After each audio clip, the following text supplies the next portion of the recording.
So, during my research for this presentation, I came across the concept of theory of mind.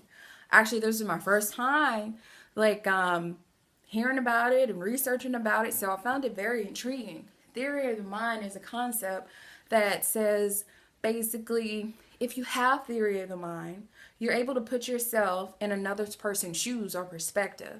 You're able to understand others' desires and beliefs. Many believe that people with autism lack this concept or lack theory of the mind, thus not allowing them to see the world in a different perspective. Most individuals with autism see the world in their one perspective. Um, One of my students, oh my gosh, he was the most happiest student ever. Like, people actually thought he was like on some type of medication, but he wasn't. He was just naturally born happy and he was just always smiling.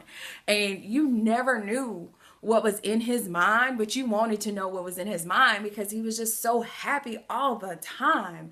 But for example, if another student was having a bad day, he necessarily couldn't see it because he was in his one little world. But that didn't make him a bad person or anything. It was just the lack of knowledge, not the lack of knowing another person's perspective. But through the use of social skills, I had this student from grade 6 to grade 8.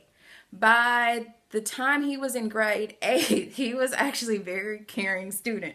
He would come up to me and be like, Miss Swanson, um, as they talk in a very autotone voice, Miss Swanson, this student is having a bad day, and he would be very concerned. We did a lot of social stories with him, a lot of one-on-one, and just a lot of being actually mainstreamed into general ed classes.